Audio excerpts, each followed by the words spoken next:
Hi guys, welcome to today's video. If you're new here, my name is Kate and welcome to my bookish corner of the internet where I talk about all things books. Usually I do some reading wrap-ups and just talking about the books that I love because I know everybody's in need of their next great read. I haven't posted in a bit because I just haven't been in the right headspace to make videos. I decided to force myself today and figured that even though we're almost halfway through August, why not start with a simple everything I read during the month of July video.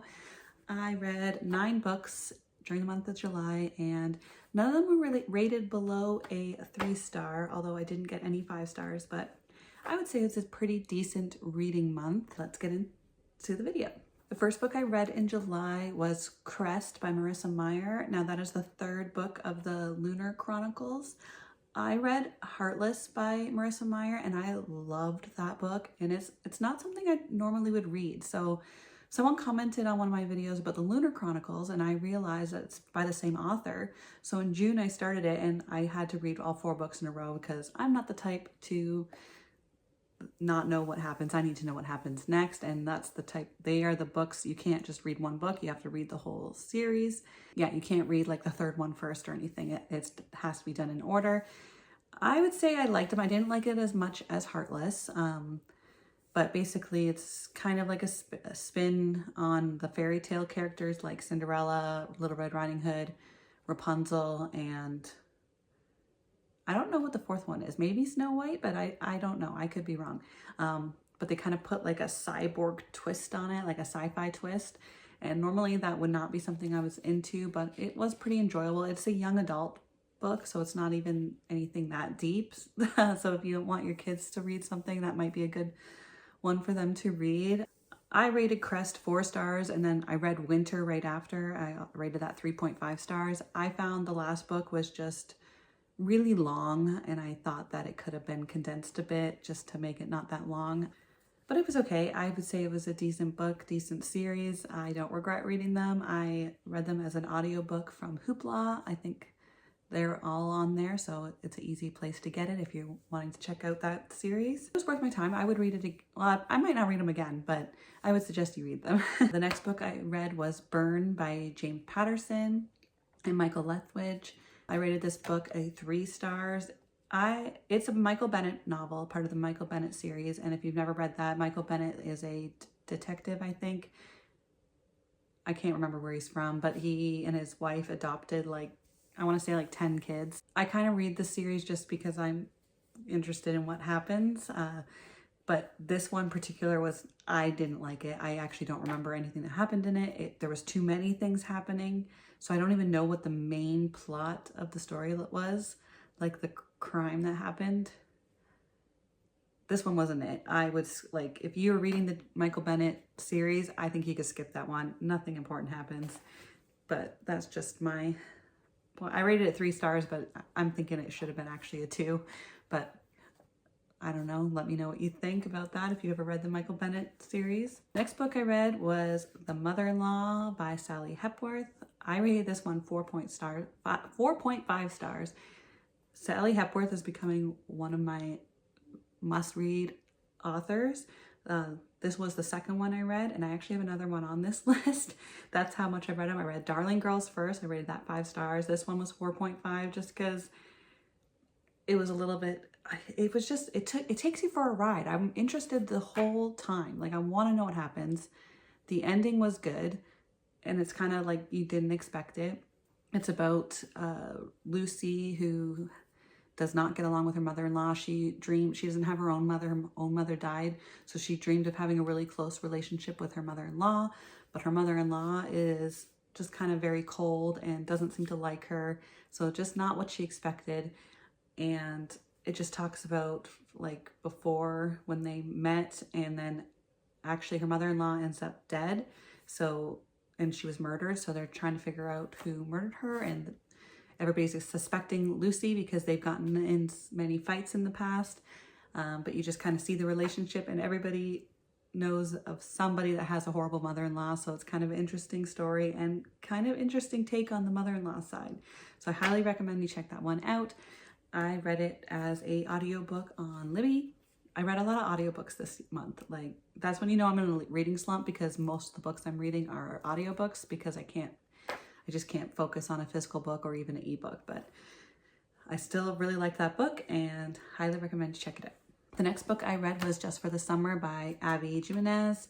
Now, this is the third part of our World series. I am not one for romance. Like, I just find them too predictable and too, like, I just want to get to the end because I know what's going to happen. It's not like a twist or anything, but I really enjoy Abby Jimenez writing when it comes to her romances. I think I like the second one, Yours Truly, the best, but Just for the Summer, I rated 4 stars. It's about Justin and Emma. Emma has a lot to deal with. They meet each other on the Are You or Am I the A-Hole series, like online, and they meet each other through there.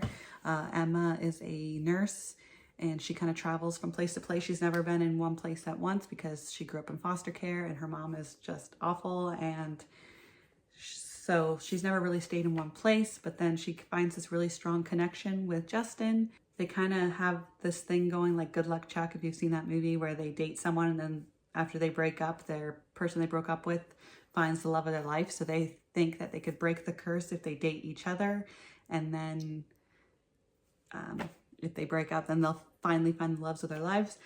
I think you know what's going to happen. Like, again, romances, there's no such thing as a spoiler because you know, but I'm not going to get into too much. But I did enjoy it. I rated it 4 stars. I just like the mental health aspects that they talk about. And I just think, yeah, I just like the way Abby writes her novels. So I will read one of her romances. It takes a bit for me to read another romance because I find them too predictable. I read that as a physical book that I got from the library, but that was the only physical book I read this month. The next book I read was another Sally Hepworth novel. It is The Soulmate, and I rated it also 4.5 stars. Pippa and Gabe are married, and they have 2 young kids, and they live in this house that's like, I guess, maybe right beside a cliff or something. I don't know. It's from Australia, so I don't know the terminology as much, but apparently that's like the place to like kill yourselves.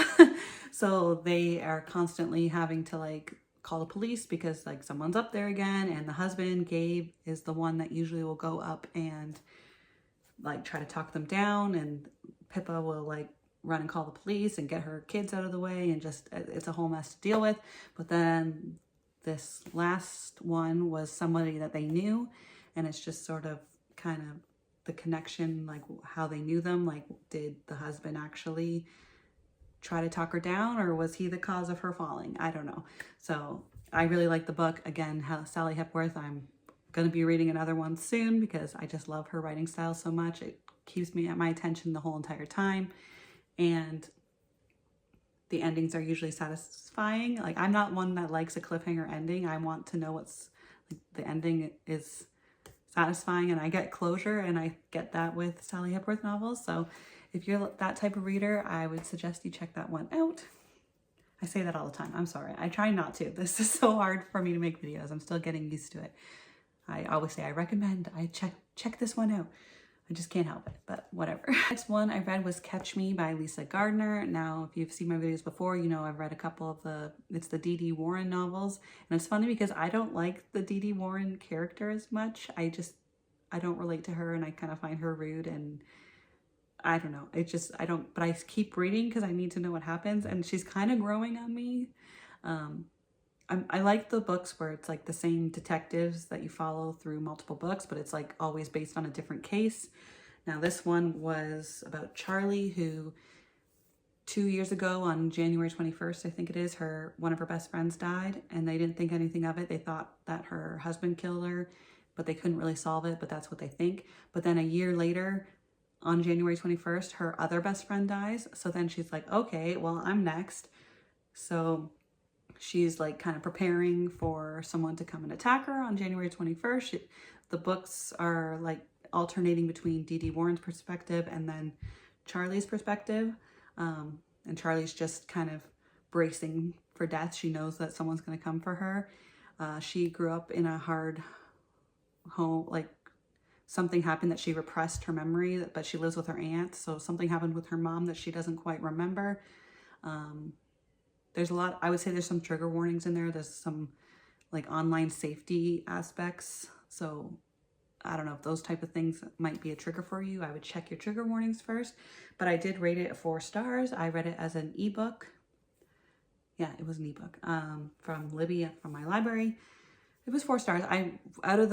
Sometimes it's like hit or miss with those type of books where you're just following the same detective, and this one I thought was good. I would recommend it.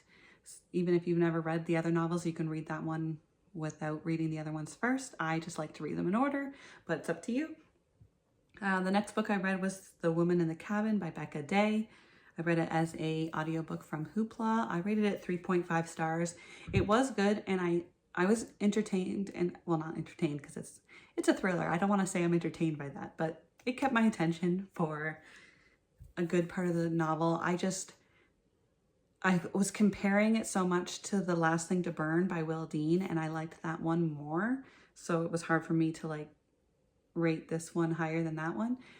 They're very, I want to say they're similar. They are very similar. So if you like The Woman in the Cabin and you've not read The Last Thing to Burn, I suggest you read that one next because I think you will like it. I just think The Last Thing to Burn had kind of like a full circle moment, whereas The Woman in the Cabin, while it did get me closure at the end, like it wasn't like a cliffhanger ending or anything, it just didn't have the same poetic ending that I liked about The Last Thing to Burn.